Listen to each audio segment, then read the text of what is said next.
je me présente.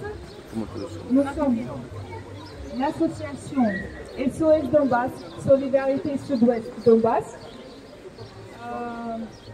Je m'appelle Anna. Je suis très reconnaissante de vous voir aujourd'hui, de nous soutenir, parce que nous sommes là aujourd'hui, rassemblés pour la paix, contre la guerre, contre l'armement de l'Ukraine et contre l'escalade vers la guerre nucléaire. Je remercie du fond de cœur de tous les volontaires qui sont à Pau, qui sont dans d'autres villes de France et de l'Europe, qui soutiennent le mouvement Stop Killing Donbass, qui sont d'accord, qui sont braves à distribuer l'information qui dit l'autre version de ce qu'on dit dans les médias gouvernementaux. Mais nous nous adressons au gouvernement de l'Europe pour arrêter l'armement de l'Ukraine, parce que c'est une fausse politique. C'est une politique qui n'arrête pas la guerre, qui met le feu dans la guerre et qui n'arrêtera pas la guerre, mais la amener vers la Troisième Guerre mondiale. C'est une fausse politique. Nous sommes contre ça. Nous sommes contre la politique de terreur. Nous sommes pour la politique de paix. Vous savez ou pas, mais on doit le dire. Depuis 2014, la France arme l'Ukraine. Et ça, c'est la vérité. La vérité amère. Près de 6 millions d'euros qui sont déjà envoyés en Ukraine en armement. Et personne n'a demandé notre avis. On aurait besoin pour les hôpitaux. Alors que la France et l'Allemagne étaient garants pour le respect des accords de Minsk, pour arrêter le conflit qui s'est déclenché en Ukraine en 2014. Alors c'est quoi? C'est des mensonges, c'est de l'hypocrisie. La politique qui se fait derrière notre dos.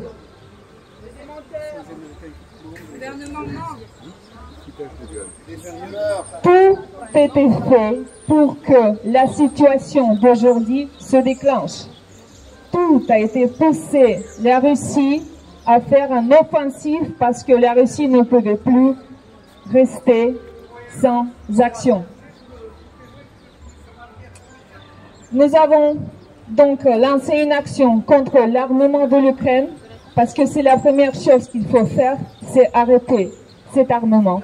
Nous avons publié une pétition à l'Assemblée nationale contre l'armement de l'Ukraine. Je vous demande de tous, s'il vous plaît, signez-la. Nous avons besoin de rassembler 100 000 signatures pour que cette pétition soit prise en charge, soit examinée par l'Assemblée nationale. Ce sera notre petite première victoire dans cette guerre contre la désinformation, contre la politique de terreur. Oui, c'est pas facile de la signer. Il faut se connecter vers France Connect et donner ses données personnelles, mais c'est uniquement comme ça qu'on pourrait arriver à nous faire entendre.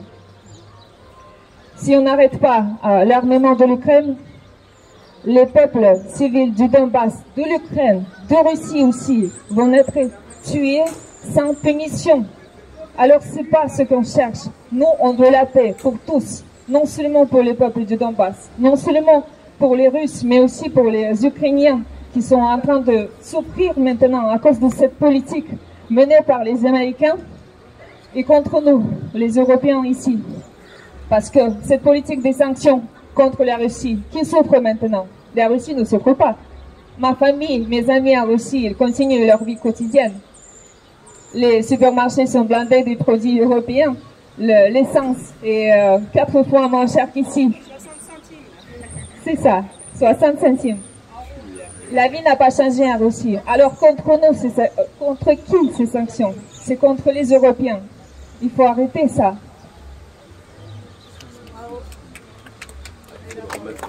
Oui. nous adressons au gouvernement européen pour rétablir le dialogue avec Moscou, mais dialogue constructif, sans remettre encore et encore ces sanctions. Ça ne sert à rien. Ça ne sert à remettre encore et encore le conflit. Ce n'est pas notre vision des choses. Nous, les peuples ordinaires, ce n'est pas les politiques qui sont derrière leur table avec leurs chemisiers et cravates qui décident pour nous alors que nous, nous souffrons. C'est pour ça qu'une grosse manifestation sera organisée à Paris 19 novembre contre l'armement de l'Ukraine, contre la politique de terreur menée par les États-Unis, contre le gouvernement européen qui mène nous dans une guerre nucléaire, dans une troisième guerre mondiale. Un bus sera organisé depuis Pau. Nous allons partir dans la nuit du 18 à 19 novembre de Pau, oui. Et nous allons repartir de Paris vers 23h. Ceux qui sont intéressés à venir avec nous, s'il vous plaît, venez me voir. Je vous donnerai plus de détails pour l'organisation de ce bus. Donc, je pense que c'est tout ce que je voulais dire. Je voudrais juste qu'on fasse une minute de silence pour toutes les victimes de toutes les guerres qui étaient provoquées par les États-Unis. Je ne parle pas que du Donbass, de l'Ukraine, mais aussi l'Irak, Syrie, Libye et tous les autres pays qui ont souffert de cette politique de l'OTAN des États-Unis. Minute de silence, s'il vous plaît.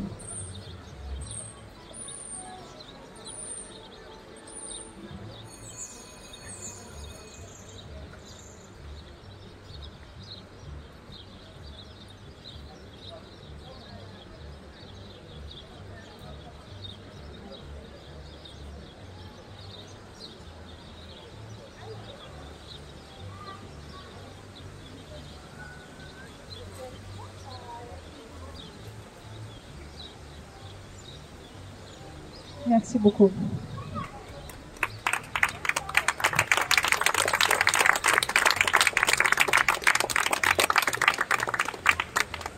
Maintenant, Alain, tu voulais aussi prendre la parole. Bien.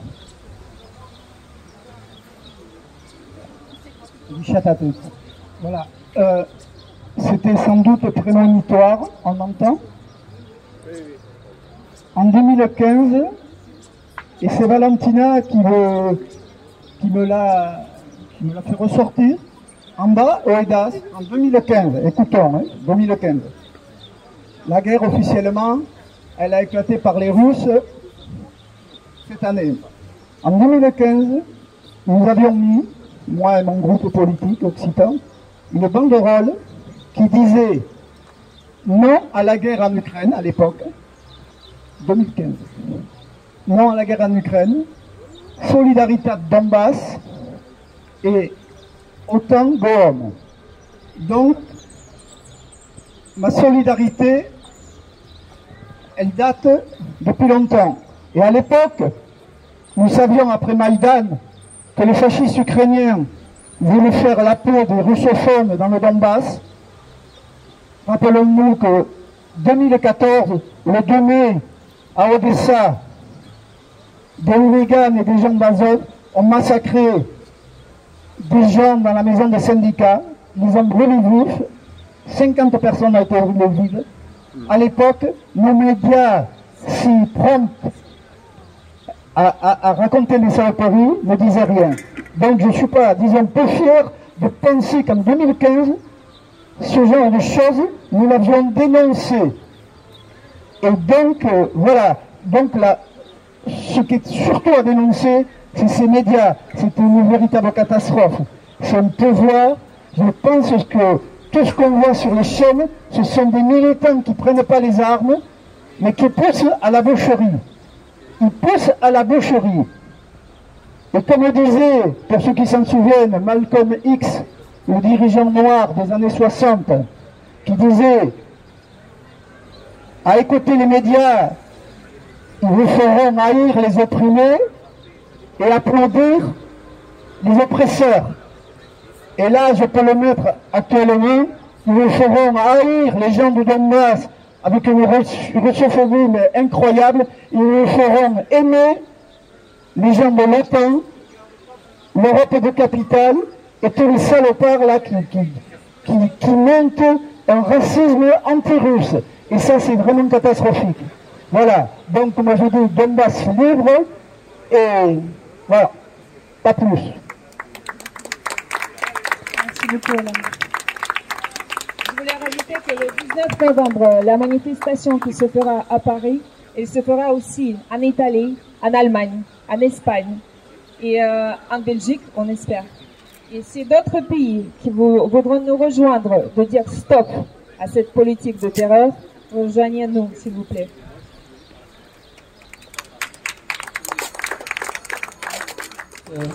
Moi, quand je vois ça à la télé, si on arrive à voir des choses à la télé, parce qu'à chaque fois on est coupé, quand on voit des choses, il y a des gens qui disent des vérités et qu'on s'aperçoit qu'ils sont coupés au micro à chaque fois quand on essaie de nous dire que c'est les Russes qui veulent sauver les Ukrainiens en fait et qui les protègent.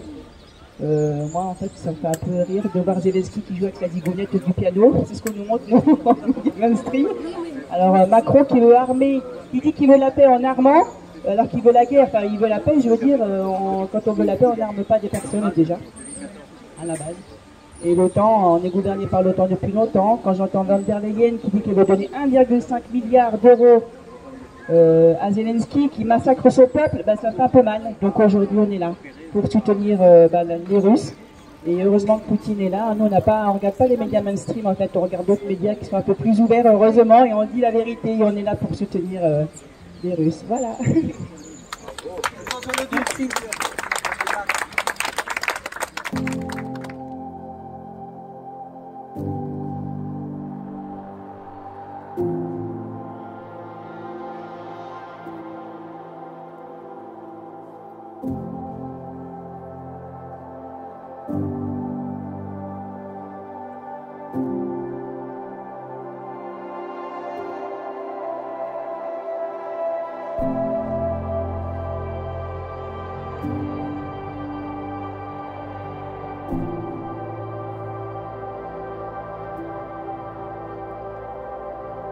you.